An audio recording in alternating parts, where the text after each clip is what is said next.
everybody. Thank you for listening to another episode of the Healthy Project Podcast. I'm your host, Corey Dion Lewis. And today we will be having a really, I think it's going to be a great conversation. One, I just got back from a conference talking all about policy and advocacy and all that. So I'm already feeling that energy as it is. But I have Bettina with me to talk about something that's passionate to her. So, Bettina, thank you so much for being here. I really appreciate it. Yeah, thanks for asking me. Glad to be here. So, of course, I'm so happy Jill connected us. Yeah, me too. Jill's awesome. Shout out She to is. Jill. Yeah. Totes. So before we get going, how about you tell people a little bit more about yourself, and what gets you up in the morning? Oh, wow. That's a great question. So, my name is Bettina Dolinsek, and just to give a quick background on what I do, I work for Nationwide Insurance. I work in corporate technology, specifically digital accessibility. Love what I do. It's kind of funny because I don't feel like I work a day in my life. So, you like what That's you do always when, good, yeah. when that's the case. Yeah, exactly. That definitely gets me up every day, just knowing I get to go and do what I love to do. I've also been married for, it's coming up on 27 years. Okay. Yeah, exactly. And so, yeah, I would have to say my family, for sure. And then what I get to do each day for work. Yeah. So, on top of your work, I know you're very passionate about accessibility, and specifically, I know when we were talking about the accessible absentee ballot voting. Yes. So, can you tell people a little bit more about what is the accessible absentee ballot voting bill, and why is it important? Yeah, for sure. So, accessible absentee ballot would be a ballot that we would receive. So normally people get them in the mail in their paper, and you fill it out and you put it in the envelope that they've given you, and then you mail it back in. So somebody who is blind can't do that independently. I can still receive the ballot in the mail, but then I would have to ask somebody who's sighted to come over and fill out that ballot for me and then send it back. So there's a couple of things there. One, my vote's not independent and it's not private. Right? That's one thing. It's not a private vote because now somebody else has to know how I want to vote because they have to help me fill it out. Number two, I have to put a lot of trust in that person to actually fill it out the way that I ask them to. What happens if I say I want to vote for X candidate and they don't agree with me, and so they think, well, I'm just going to mark this other one because they'll never know. Right? So lots of trust right there that we have to put into somebody else. So as somebody who is blind, I'd like to have that to be a private, independent vote, and I'd like to do that on my own. So what that means is that we would actually come up with a way to do it through the computer system. And the easiest way that I think that this can be done, obviously we want to make sure it's safe, we want to make sure it's protected, and that it's not just leaked out to anybody. But I'm thinking, think of something as simple as a Survey Monkey. Right. You get the ballot through email, and you may have to use like multi-factor, just to make sure that authentication. Yes, thank you. Mm-hmm. Yep. To make sure that it's you that's gotten it, that you're only going to use this once. So it can even be something that's a link that's used one time, and once you submit it, it's done. You can't go back in there. You can't reopen it. But but then I could put it on the computer. I can pull it up. I can make my selections. Using the technology that I have. So as someone who's blind, in case anybody doesn't know this, but I'll use a screen reader. So a screen reader basically lets me hear what you see. So if you're looking through a website and you're looking at, you're going through your page and you see links and you see buttons and you see text, the screen reader just allows me to navigate all of that information. So again, it would just allow me the opportunity to mark my ballot independently and privately. Yeah. So that kind of answers my second question is, the benefit. And I think it does lead to, the whole point of being able to be able to vote and not have that fear of who's watching me, who's changing my vote, that independence and that confidence that your vote That way, you want to vote matters, and it is the right vote, and not have to worry about that being changed. Right. We don't have to worry about that. I think a second thing to think about too is, the opportunity for someone. What if I'm active. One of the things I like to do, I like to go to the polls and vote. It's something that I just enjoy doing. But what if there came a day where I couldn't, right? Or what if I couldn't get there? Transportation. What if that's an issue? Right. You know what I mean? So now I'm at home and I can't get there, but now again, I don't have a way to cast my ballot. So there's another good reason why it should be available. Yeah. And why shouldn't it be available to me just like it's available to you to do in paper? Absolutely. Absolutely. And you brought up a good point, especially for someone like myself who focuses a lot on social determinants of health when we're talking about just, your civic engagement, and you want to engage, but what if you don't have transportation? What if you don't have access to, the bus or whatever the case may be? It's just, I'm assuming being visually impaired, all of those things are just amplified as far as difficulty to get access to some of those things. Right, and to get access to where you need to be. But I mean, let's take it back a few years. We just got out of a pandemic. And as somebody who is blind, I was told either you have to trust somebody to fill out your ballot for you, or you have to go to the poll. Well, what if I didn't feel that was safe? Again, there's a lot of people involved in that equation. Whoever's driving, if you're taking an Uber, who's driving it? So now you're in a car with somebody, and you're pretty close, right, in proximity to that person. I've got to go down to the poll and mingle with all the people that are there. So it's nice to have options. So No, I may absolutely. feel like, hey, I can go do that. That's fine. I'm a pretty healthy person, so that's fine for me. But what if you have, things that you need to worry about, and you don't want to expose yourself to somebody else or them to you?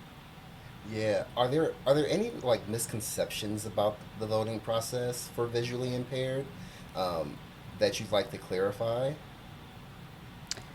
Um, are you talking about what kind of misconceptions do you have in mind? Well, like for example, if the fact that yourself, you independently like to go to, to cast your own vote, Mm-hmm. but someone there may not, fee do that.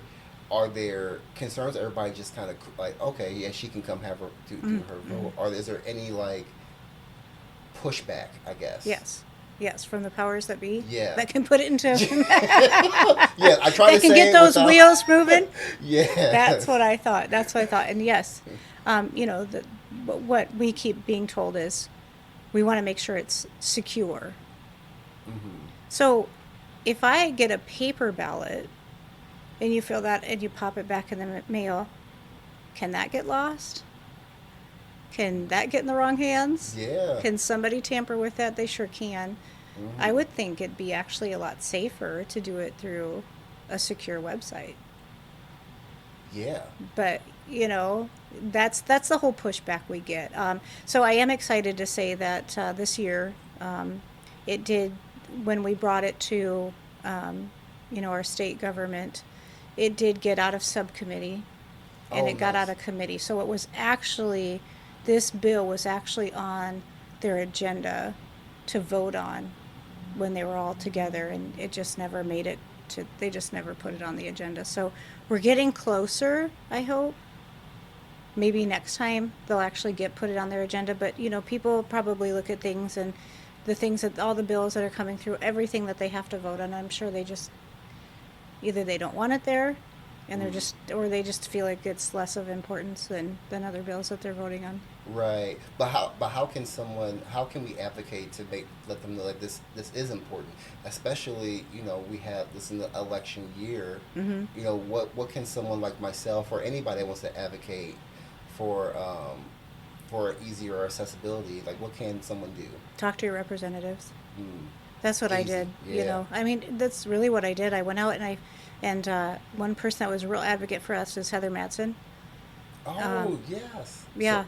I work with her husband at Rollins. Oh, that's awesome. She's my neighbor. Oh, cool. She actually just lives right down the street from me. And one day I came home from being out somewhere, and my husband says, "Hey, Heather Matson was just here." And I'm like, "Ah, give me that flyer." And I called her immediately. I'm like, "I've been wanting to talk to you." And so she was a big advocate for me. And for this whole process and this bill and putting it together and getting it out there.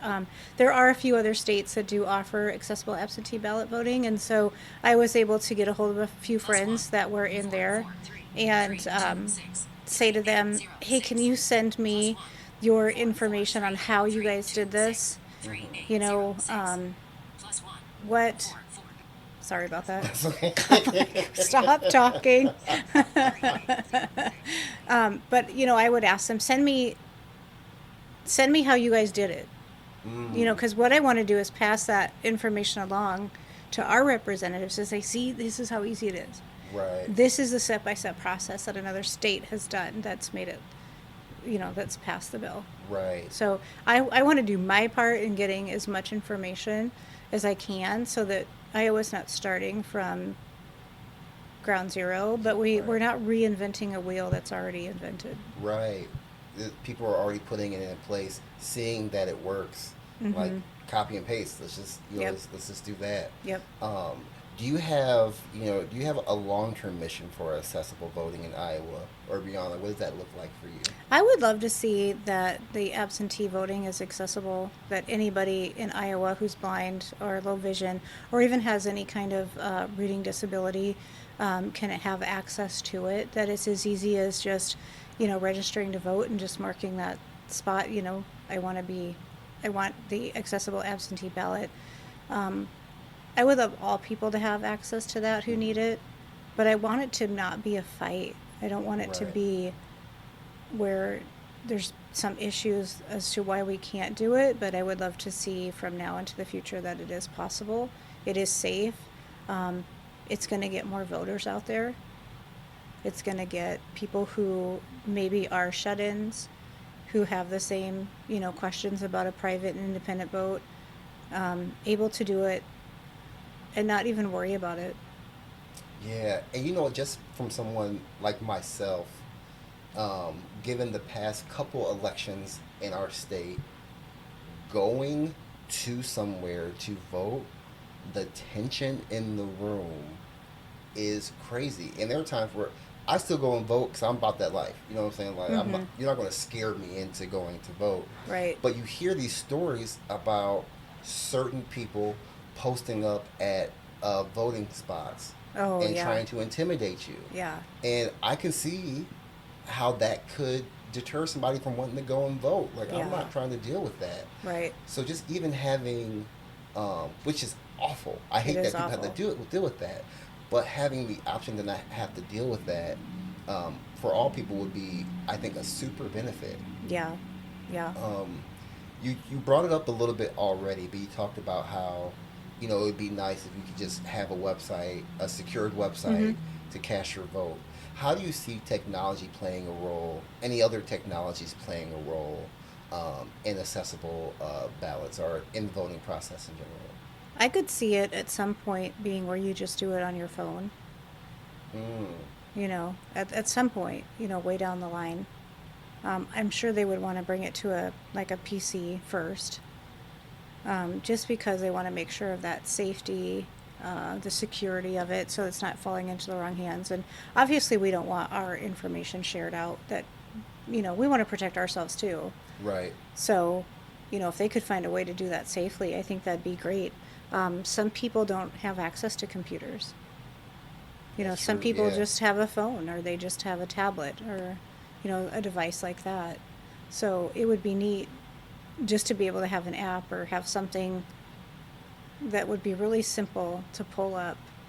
I'd also like to see some of the wording of some things that we vote for to be less convoluted. Talk about it. Explain that. Well, I think the last election there was something surrounding, I don't remember exactly what the wording was, but it was something surrounding guns. And it was worded in such a way that it kind of made somebody think something that really wasn't happening. Right. So, and it's like, just use plain language. Right. Something at I think it says the average American reads are at a fifth or sixth grade level, Hmm. um, and I feel like some powers and be maybe use that to their advantage and maybe have things in there that can go over some people's heads or make you feel a certain way. Yep. Um, yeah, I can understand that too. Hmm. Um, but going back to your point, I think what it would take just people need to speak up about that. Speak up Yep. about it.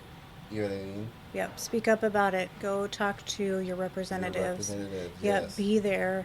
And then also when they are voting for it, if you find out it's going to be on the floor for a vote, go and support. Hmm. Um, write letters, write emails, call. You know, it's like I said, Heather's my neighbor, so sometimes I'll see her out in the neighborhood and hey, how are things going? And just have a time to chat with her. So even Yeah. that, even that's great. Some of the representatives too will say, hey, I know Heather's done this, and she'll say, I on Fridays hang out at like Main Street Cafe or something, so come see me. It's just a Mm, free opportunity for anybody who wants to go talk to her about what she's representing us. So what are the things that she needs to know about? right. That's so true. And people need to take advantage of those opportunities more. I don't know if people just don't know. They have the opportunity to reach out, call, um, email, or whatever. But there are so many ways to make your voice heard. Um, it's just getting people to feel like their voice matters. Yep. And also to feel like whatever you want to talk about with them does also matter. Yeah. Sometimes we can think it's just a small issue. It's something that they're not going to pay attention to. So we try to, I think, sometimes fill our minds with things that maybe aren't true.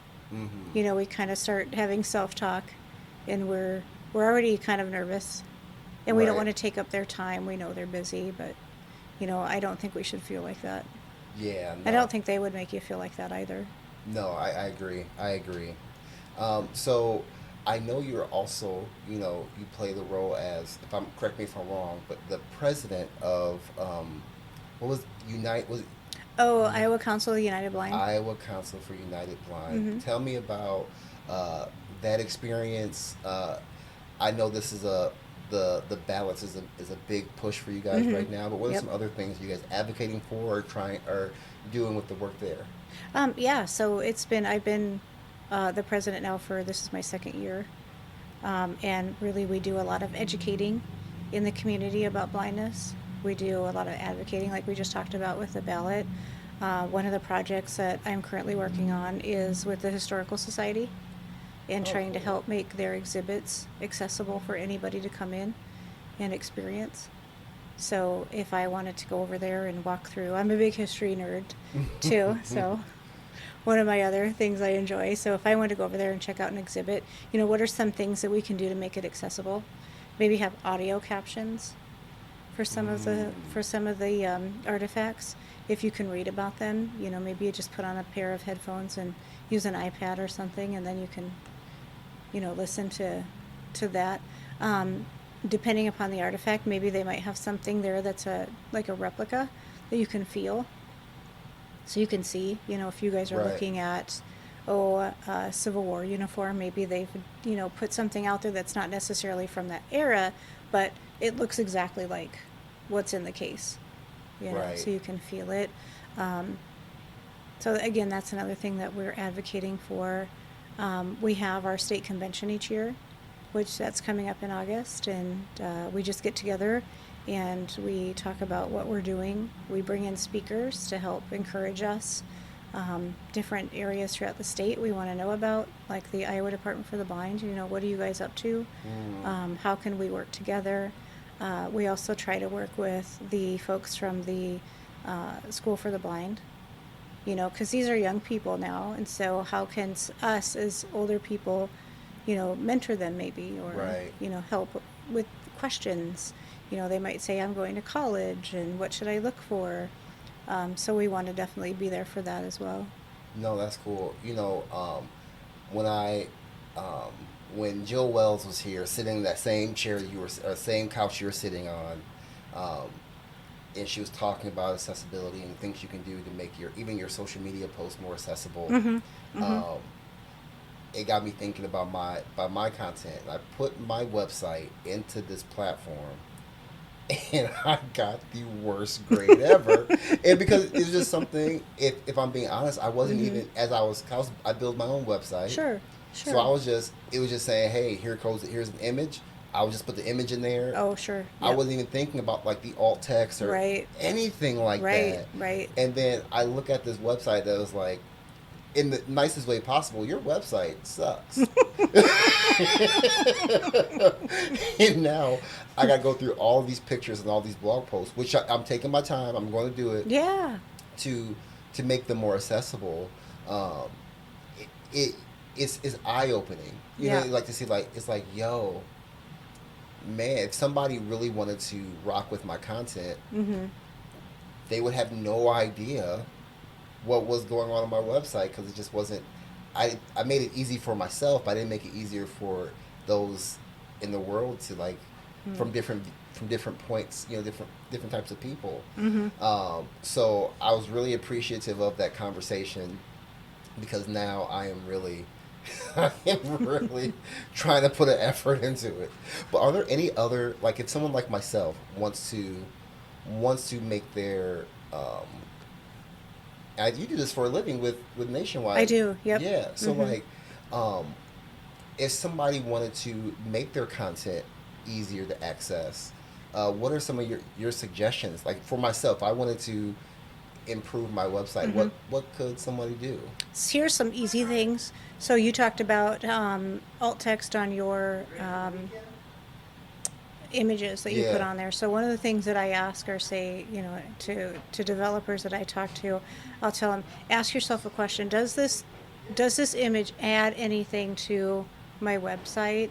So are you putting it, and completely understandable, sometimes people put in images just to make it look nice, but someone like me, I may not need to know that that's there, so you can hide that and mark it decorative. And then the screen reader just jumps over it. Definitely add alt text to an image if it makes sense. If it's adding value, and somebody would need to know about it if they're looking through, so do that. Make sure that links and buttons are all labeled correctly. And then also make sure that if you get to a link and you use the keyboard, that if you hit enter on it, it's actually going to take you out to that page. Sometimes people make it so that if you get to a link, you can only access it if you use the mouse.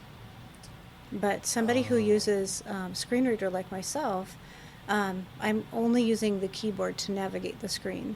So you want to make sure that as you go through it, it's left to right, top to bottom. That your form fields are also labeled correctly. So sometimes if you fill out a form and it has like first name, last name, address, you know, things like that. Yeah. You want to make sure that you say first name and not just name, because you might put the next one as name again for last name. Oh, right. So you want to make sure it's clear so people know how to fill it out. You want to make sure if you have menus that you can use the keyboard to open the menu and navigate through it and choose what you want. Checkboxes can be checked if you have that on there. So there's just a variety of things that you'd want to make sure that the keyboard can navigate just like you would navigate with your mouse. No, that is good. Now I got to go back today, see if that's helpful. But it's good. It's good because I want to make sure that people can access it. I tell you what, if you sent me your website, I'd be happy to take a look. Yeah, just cut me deep. I'm already on this because I already know. Bettina, again, thank you so much for being here. I really appreciate it. Thank you for inviting me. Yeah, for those that want to learn more about your work, connect with you or connect with anything you're doing, where are some resources they can find you at? So you can definitely go to our ICUB, which is the Iowa Council of United Blind website, which is icublind.org. And you can check things out there. There's a link there to my email. And if you want to reach out, you can reach me through there. I would say that's the best way to get a hold of me, for sure. But if anybody does want to talk anything more specific about any of the things we talked about today, or even about accessibility, I would say reach out to Corey, and I'll give you my personal information, and you can certainly share that. Awesome. Again, thank you so much for being here. And everybody, thank you for listening to the Healthy Project podcast. I'll holler at you next time.